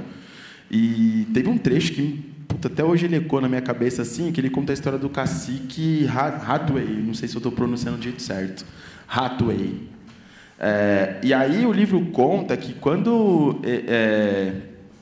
os invasores espanhóis tentaram converter esse cacique para a fé cristã, ele falou que não ia aceitar, porque senão ele ia para o mesmo céu dos algozes dele. E isso é muito louco, porque as pessoas têm a compreensão de que os povos africanos e indígenas, eles deixaram todo mundo passar, né? Pô, vou colocar um tapete vermelho, vocês entram, roubar tudo aqui, e ninguém resistiu. Isso a gente sabe que é mentira, mas acho que é importante pensar nisso, porque eu, como pessoa negra, primeiro eu entendi isso subjetivamente, da maneira com que eu me diminuía, para depois eu entender essa violência de forma material mesmo, né? E eu acho que essa violência subjetiva ela é muito doida, porque a gente se rebaixa, a gente se diminui. E aí, ainda no seu verso, eu lembrei do trecho do Brown lá no Sou Função, que ele fala: eis que um belo dia alguém mostrou para mim uma reunião tribal de James Brown e Al Green. Com isso ele está falando o quê? Que no verso anterior ele fala que se sentiu um menino fraco. E aí ele teve esse lapso de subjetividade dele, ele fala assim: o James Brown e o Al Green são foda. E eu também sou foda. E aí, com isso, eu queria te perguntar quais são as suas referências para você cuidar dessa subjetividade, que eu imagino que o racismo que você sofreu tenha afetado ela de diversas maneiras. E como que você acha que outras pessoas indígenas que estão se entendendo ou que já se entendem podem lidar com essa subjetividade que foi tão violentada? Sim, o subjetivo é isso. O racismo subjetivo é aquele que às vezes você não consegue nomear. Pessoas racializadas aqui sabem o que eu estou falando. Você chega, você sente o racismo, ele está ali, no ar. Né? A Grada Quilomba fala que a gente vive o trauma colonial que está na língua, que está no nosso mental, principalmente pelo mito de Narciso. E isso, a questão do Narciso se ver, né, e definir o belo a partir daquilo, principalmente nas artes. Como as artes chegam no Brasil e é alimentada pelo modernismo, numa perspectiva de representar o indígena, como eu falei, né, as próprias fonogramas não indígenas falando sobre o indígena, tem muito mais play do que o Coral Guarani, por exemplo, no Spotify. E aí a gente começa a entender que a gente também está afastado pela língua e as questões subjetivas do que foi construído no imaginário sobre o que é o indígena permeiam o imaginário racista das pessoas quando a gente está num espaço. principalmente quando a gente está no espaço se autoafirmando, quando a gente está no espaço bem com a gente mesmo, com quem a gente é, com o que a gente representa. E essa subjetividade, ela fere muito o nosso mental nesse trauma colonial de Narciso, porque a gente não vê ninguém, quando a gente não tem ref, né, você perguntou sobre referência, quando a gente não tem ref, nesse verso que você falou do Brown, ele lembra de outros 2 cantores pretos para pensar, pô, eu sou foda, também posso. E crescer como indígena num continente onde não tem referência no mainstream, na TV, em qualquer lugar de pessoas indígenas, faz você realmente achar, muitas vezes, que você está louco. Então, eu tive que lidar com a loucura muitas vezes, né, com esse gaslighting, né, do subjetivo do mundo me olhar estranho, como se eu estivesse sendo ridícula, e ter que lidar dentro de mim, no meu fortalecimento, do meu ser, do meu espírito, de que eu sabia que eu estava fazendo o certo para mim, para o meu povo, para minha família, para os meus sonhos, para a própria terra, para Pachamama, que é com quem eu aprendo a cantar, inclusive. Então, essa relação de não surtar diante de um surto coletivo, que é a própria colonização, né? Que é como a gente fala, a Matrix, né? Que está todo mundo vivendo isso e ok, mas a gente sabe que as pessoas racializadas muitas vezes estão nesse momento de lidando com o emocional, pensando, será que eu estou louca? Eu passei racismo mesmo? Não, eu não passei racismo. Será que ele fez isso só porque... Será que eu estou mal vestida? Será que foi como eu falei? E aí você começa a arrumar uma série de questões dentro, problemas em você, para não ficar mal diante do racismo do outro. Quando eu fiz o disco Neuen, muitas pessoas me criticaram pelo nome. Você falou certinho o nome, olha só, não é difícil. Né? Gente, se é difícil, é só você ir atrás do artista, ver um vídeo dele falando do disco, vai ter algum na internet, você aprende o nome. Não é assim que a gente aprende a falar português também? A gente escuta alguém falando, aprende. Muita gente me criticou, falando que por que eu estava colocando um nome tão difícil, se era o meu primeiro disco, para que colocar um nome indígena? E aí eu me comprometi a partir de aí que todos os nomes dos meus álbuns eles iam fazer uma referência à cultura originária de alguma forma. Então, Selvagem como o Vento fala de como o canto veio do vento, Free Abiyala fala por Free de freestyle, Free de livre, e Abiyala para renomear a América Latina, que é um nome problemático. Quando o Ian fala de Pindorama, ele também fala para a gente repensar Brasil. Pindorama, é importante pensar que Pindorama não é o Brasil desenhado do mapa. A gente tem que tirar essa ideia desse mapa. A gente deve dividir os mapas de acordo com os povos. Então, o Pindorama é uma parte do que é chamado Brasil, o Almapa é uma parte do que é chamado Chile e Argentina. E tem esses mapas na internet, né? Os mapas dos biomas, os mapas dos povos. O Denilson Banil gosta bastante de trabalhar com esses mapas. Então, essa questão da subjetividade faz a gente, às vezes, entrar nesse problema emocional e, muitas vezes, achar que a gente está doidão e o mundo começa a soltar o racismo dele debaixo do bueiro, esse racismo subjetivo. Então, você tem que ter muita certeza do seu propósito em relação ao que você está a fim de fazer e estudar muito. Qual que foi a ref do Brown? O Al Green, né? Que é muito foda também. E, como eu falei, estudar a carreira de quem você admira. Né? E eu comecei a procurar algumas refs. E a gente tem refs, né? Apesar de não serem muito divulgados. A Violeta Parra, para mim, foi uma grande referência. Tanto por ser uma mulher que reviveu o que as pessoas chamam de música folclórica, mas eu gosto de chamar de música originária, campesina, né? Porque aí são vários recortes de como o originário foi sendo transformado na sociedade. Então, aqui no Brasil a gente tem as populações ribeirinhas também. Então, a gente tem esses recortes, porque às vezes também a gente entra nesse surto colonial de aceitar um nome para o povo que nem foi colocado pelo povo, foi colocado pelo homem branco, e definir coisas que, na verdade, vão sendo transformadas também. Então, é importante ver essa diversidade de Abiyala, que é muito grande, como as identidades são lidas em vários lugares, estudadas e transmitidas de formas diferentes, de povo para povo.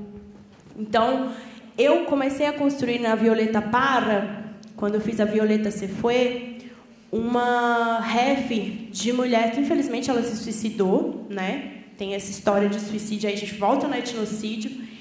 E é uma mulher que ela viajou para fora, ela foi para a Europa, ela teve que lidar com o racismo europeu muito forte, apesar de não se declarar originária, ter esse retrato da mestiçagem chilena, campesina, forte no trabalho dela, no corpo dela, essa corporalidade grande do que ela acreditava também. Trabalhou de bordados, fez inúmeras coisas, se manifestou, né, diante de gente que ia lá só para ver ela tocar violão, querendo música folclórica chilena. E foi uma mulher muito revolucionária na época dela. Então, eu comecei a estudar uma música dela que chama Arauco tiene una pena. Essa música é muito foda, porque ela fala o nome de vários guerreiros mapuches. E, pelas histórias que papai me contava dos guerreiros mapuches, eu fui linkando com histórias que papai e mamãe me contavam, que estavam escritas, e fui precisando, poxa, quem foi Galvarino? Aí você vai e estuda que Galvarino foi o cara que arrancaram os braços dele na guerra e ele colocou lanças e foi para a guerra com braços de lança. É um super-herói.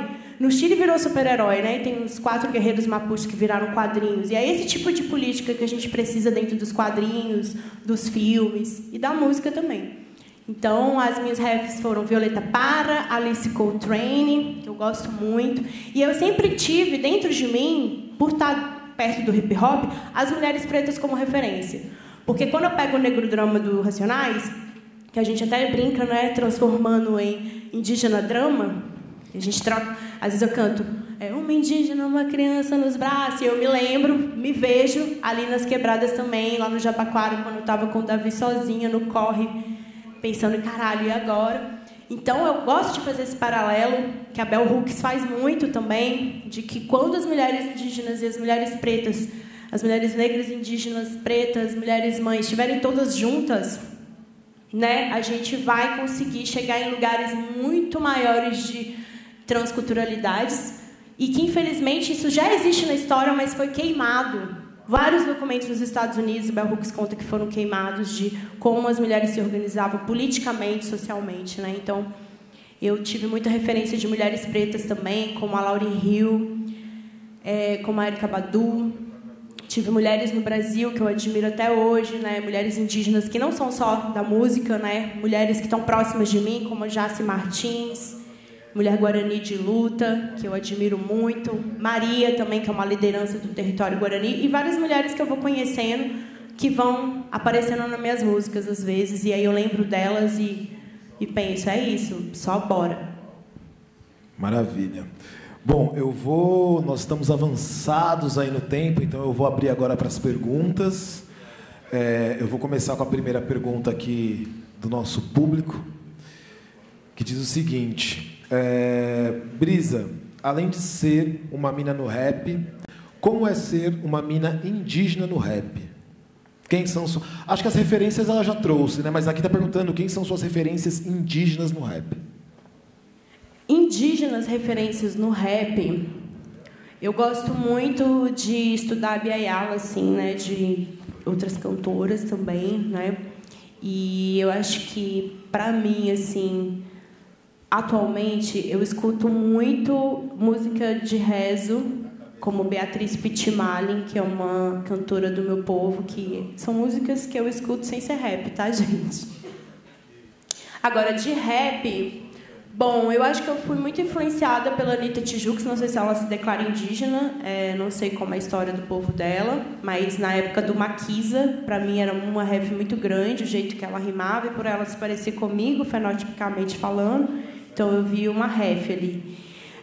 Gosto da Lido Pimenta, que acredito que ela também se declara originária de povos indígenas e pretos. Gosto muito dela. É uma mãe que eu piro, assim, sigo a carreira dela e acompanho tudo no Twitter, quero fazer feats. Tem também, aqui no Brasil, a Catumirim, que eu gosto muito. E agora a gente também está nessa pira aí de juntar a juventude e de gravar. Então, acho que é mais cantoras que eu tenho, por exemplo, a Araju, que falou comigo na última passeata, que quer gravar os sons dela.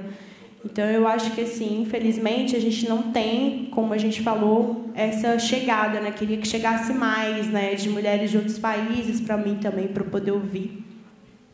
E estou nessa pesquisa, cada vez ouvindo mais. Assim. Para mim, mulher de Abya Yala, foda, que eu também acompanhei durante muito tempo, é a Danai Soares.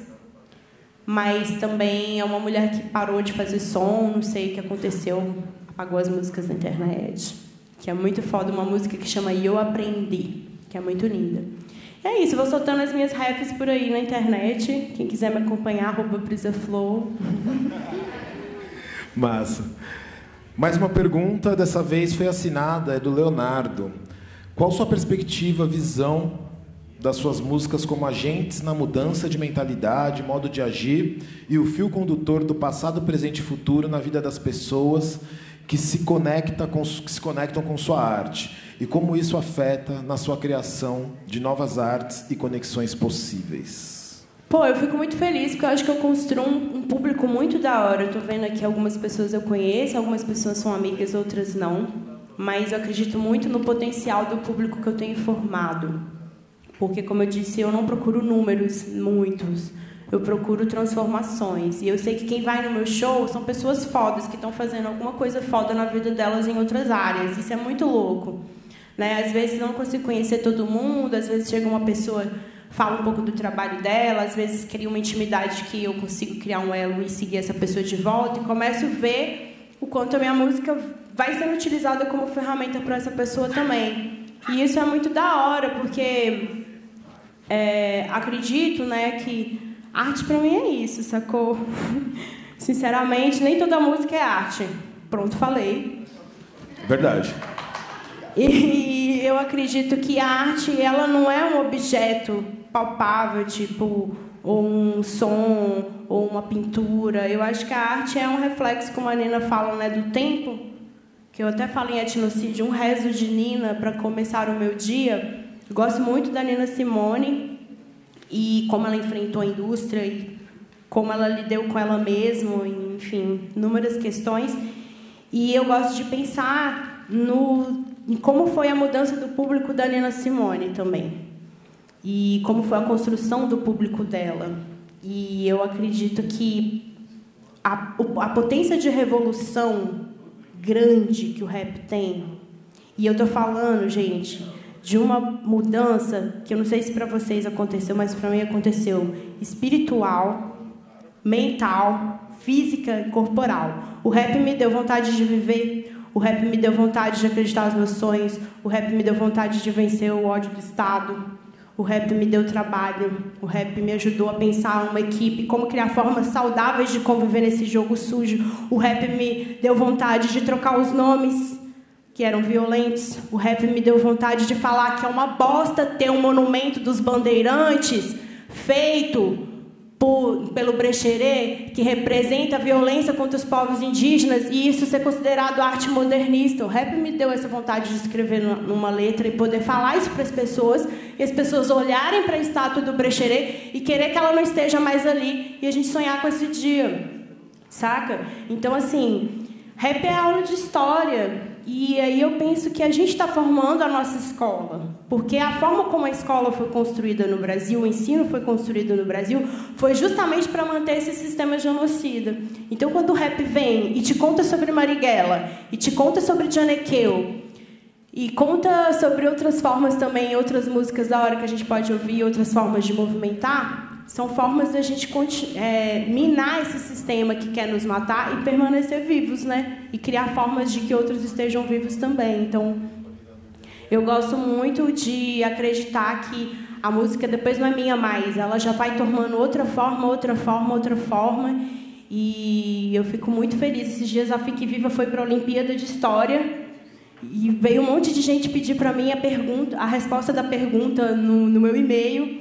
E o Amângelo, Brisa, não para de chegar e-mail, qual que é a resposta será que a gente vai dar? Eu falei, eu não vou dar a resposta, porque isso, né, não é da hora, né? Tipo, você dar a resposta para a galera, tem que pesquisar. E até porque nem eu sabia a resposta, porque não fui eu que formulei a pergunta, e tinham 3 respostas que eu considerava certa. Então, também vai nesse lugar de poder pensar várias respostas. Então, o hip-hop ele é transformador demais, a música em geral, e para mim o rap é uma arte muito foda, que não é uma música 3D, né, que vai além da música, o potencial revolucionário que ela tem. Maravilha. Mais uma pergunta aqui, ó. Começa com uma afirmação. As de 100 foi um hino. Ponto de exclamação. Né? Lembro que ela saiu no auge da luta feminista no hip hop e representou muitas mulheres cis e trans da época. Tínhamos muitas desigualdades no rap, mas estávamos muito unidas. Eu, particularmente, sinto que essa união coletiva se perdeu e o que tomou lugar foi exatamente essa busca liberal pelo seu espaço de cada uma. O que você acha disso? Acha que algo se perdeu? Acredito ser possível disputar neste mercado sem essa... Acha possível disputar nesse mercado sem essa organização?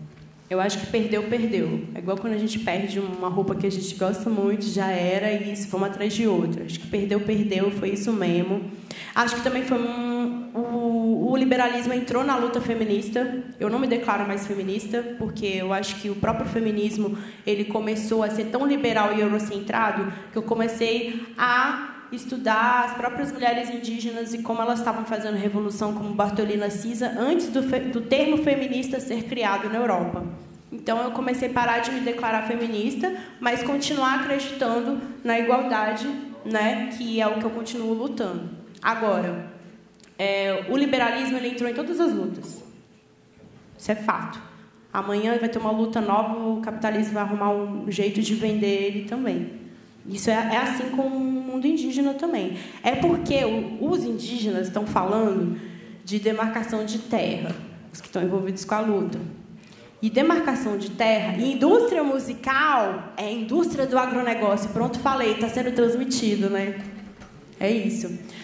A indústria musical é o agronegócio, gente. A gente está falando de dinheiro que entra para estar na rádio, dinheiro que entra dentro das plataformas e muito dinheiro que sai para investidores de música vem do agro, que é uma grande produção do dinheiro do PIB brasileiro. Né? De forma errada, porque faz um agro, faz uma monocultura aqui 10 anos, depois essa terra se torna infértil, aí tem que ir para outra e não se aproveita o tamanho do país que a gente tem. E é um país que vê esse potencial e por isso que ele criminaliza o MST, por isso que ele criminaliza os povos indígenas, por isso ele está caçando o mandato de 5 mulheres que estão defendendo os povos indígenas, entre elas uma mulher indígena. Porque a gente está falando de terra, né? E falar de terra não é atrativo pro rádio, né? E aí eu tenho que arrumar formas de falar de terra de uma forma poética, que eu não vou cair na teia barrada do agronegócio, onde eu consigo, peraí, eu vou falar de amor e de sexo aqui, em Making Love, mas eu vou falar um pouquinho de colonização só pra galera, e depois, depois eu vou pensar um pouco nisso, mas fica ali, dentro da pessoa. Então, é uma tática que a gente usa para poder começar a entrar nesses espaços. Mas não muda a ideia real, que é discutir território, que é discutir meio ambiente. Né? A gente fala... Ontem foi o dia do meio ambiente. Como que você fala de meio ambiente sem falar de racismo ambiental? Né? Como que você fala de meio ambiente, sendo que na quebrada chega a pior fruta, caríssima, e te força a comprar um produto do agronegócio industrializado, né? E não te dá a gente não tem nem educação financeira, né? Para a gente conseguir, como você falou, chegar no espaço liberal do dinheiro. E o que a gente faz com o dinheiro depois? Né? Eu diversas vezes me senti vazia entrando numa loja, às vezes, não vou comprar um kit. Caralho, muito foda. Aí comprei o kit, aí fiquei me olhando com o kit assim depois e fiquei, nossa, eu ralei muito. Quanto tem do meu cachê nesse kit? E, na real, o que vai me fazer bem mesmo, além disso, eu dever estar pensando na educação financeira do que eu estou comendo. Sacou? Poder acessar um espaço de comer uma fruta gostosa. E vai chegar um tempo aqui no Brasil que a gente não vai comer fruta, gente. Isso é muito real. Tem países que a fruta é, dada como um presente de tão caro e tão absurdo que é ter uma fruta diante de um agronegócio que já destruiu as terras todas. Né? Então, a gente tem que entender que isso está totalmente direcionado ao nosso som. E como que as mulheres têm feito essa luta pelo território, junto com as crianças, junto com uma revolução que, para mim, me parece mais atrativa do que o feminismo eurocentrado, que pensa só em legalizar o aborto, né? Eu penso em descriminalizar o aborto, porque se a gente legaliza, a gente vai ter o capitalismo lucrando com o aborto. E quem que vai continuar morrendo? As mulheres negras e as mulheres indígenas, que não vão ter dinheiro de pagar o aborto nas clínicas mais tops. né? Então, aí acho que a gente chegou a um momento que dividiu o feminismo na racialização. Acho que chegou um lugar que eu pensei assim, não somos todas iguais. Não somos todas iguais e temos recortes muito diferentes, né? Mulheres trans, mulheres indígenas, mulheres pretas, mulheres mães, mulheres periféricas, mulheres PCDs e blá, blá, blá, e vai indo um imenso recorte. E como que a gente se organiza diante disso agora? Né? Então, acho que é um momento que a gente continua falando sobre a pauta de igualdade, mas como artistas, a gente está, né, nessa fase, eu acredito, de potencializar os nossos grupos, que eu acho que aí começam as nossas revoluções de fato. Então, se eu vou trampar com uma equipe, eu vou pensar nessa equipe de diversidade. Então, uma equipe que tenha pessoas indígenas, uma pessoa que tenham mulheres negras, que tenham mulheres indígenas, que tenham pessoas trans, para que, de fato, o meu trabalho reverbere alguma coisa, porque senão vai ficar aquilo que é bonito na publicidade, mas na prática, atrás ali, a gente vê pessoas brancas mandando no nosso trabalho de novo. Então, eu só acredito nisso, no que eu tenho batido muito a tecla, e eu vou continuar batendo. Mulheres pretas, mulheres trans, mulheres indígenas juntas e mais mulheres diversas juntas, não para falar de pautas capitalistas e liberais, mas para falar a realidade do nosso território, como a alimentação das nossas crianças, como saúde, né, justiça reprodutiva para as mulheres que querem ser mães também, porque o que a gente vê é cada vez mais mulheres indígenas e pretas perdendo a perspectiva de ser mãe porque têm seus filhos assassinados pelo Estado, seja com tiro, seja com falta de acesso à saúde e alimentação, né? Maravilha, maravilha. Infelizmente, a gente está chegando no final. Eu estava esperando esse A, gente. Esse A tá fraco, né? Podia ser um A um pouco mais, né? Infelizmente, estamos chegando no final. Aê, aí sim, família, aí sim. Mas, bom, queria agradecer a Tati, agradecer o Marcola, obviamente agradecer a Brisa, mas antes de encerrar, a gente acabou não conseguindo falar de Camburi, porque é tanta coisa para falar que não dá tempo de falar de tudo. Vou fazer um vídeo falando de Camburi, então. Mas é interessante, né? Porque você citou agora Making Love, tem Camburi, e eu sempre fico pensando nessa ideia que a gente luta, a gente faz revolução, porque a gente não faz guerra. Quem faz guerra é o colonizador. A gente faz revolução. Isso né? aí. O que a gente está fazendo é uma revolução constante, por vários meios possíveis, mas sempre tem que ter espaço para amor. Né? Porque sem amor fica quase impossível, sem esse respiro fica quase impossível. E Camburi é sobre isso, e não só sobre isso. Né? Pensando que a música abre com partido alto, champanhe pro alto, partido alto, que me remete ao samba. Eu acho super importante você trazer essa referência da cultura afro-brasileira. Você citou aquilombamento, citou várias coisas aqui relacionadas à cultura afro-brasileira, estabelecendo esse paralelo, essa união, que é uma coisa que muitas vezes nós, que somos afrodescendentes, né, a gente acaba por apagar a luta dos povos originários e dos povos indígenas no Brasil quando a gente fala de racismo, porque a gente acaba entendendo num umbigocentrismo, num autocentramento aqui de que racismo só acontece com as pessoas negras e que a luta é só das pessoas negras. E, na verdade, não. Né? Essa luta é das pessoas negras, é dos povos originários, e nós somos povos que, historicamente, nos aliamos desde que o primeiro africano chegou aqui. Né? A gente sabe que, na história dos quilombos dos Palmares, havia uma quantidade significativa, dentre aquelas 30 mil pessoas que conviviam ali naquela confederação de quilombos, de pessoas indígenas originárias da terra, né, que inclusive ajudaram nessa mediação dos africanos que chegavam nesse território sem conhecê-lo e aprenderam a conhecê-lo junto com esses povos indígenas. Então eu fico muito feliz que essa música que fala de amor, ela abre com partido alto, conectando o amor que nós deveríamos sentir uns pelos outros, né? Não só uns pelos outros de forma genérica, mas aqui eu estou falando especificamente nós, pessoas afrodescendentes e pessoas originárias. Mas é isso. Acho que... Brisa, obrigado. Obrigada. Muito bom conversar com você, foi foda demais. Fico muito feliz de poder trocar essa ideia com você, Marco, Tati, todo mundo que veio. E é isso, gente. Até a próxima. Clube de Leitura do Rap. Obrigado, gente. Cada um que atravessou a cidade aí pra estar comigo hoje. Guardo vocês no meu coraçãozinho, de verdade. E tamo junto. Dia 15, posso falar rapidinho?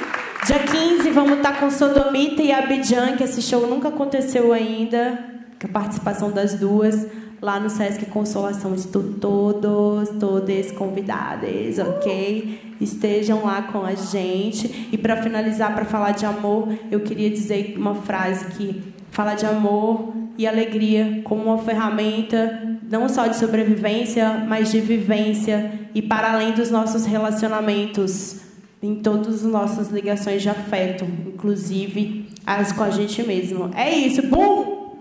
É isso, gente. Obrigado, pessoal. Também. Valeu, pessoal do CCSP, galera da técnica, da luz, do som. CCSP, valeu todo mundo. Nosso diretor aqui do CCSP, o Rodolfo Beltrão. Pessoal da comunicação do CCSP. Nerie Bento. Maravilhosa, que me apoia desde o início. Linda! É isso, gente. Valeu, obrigado.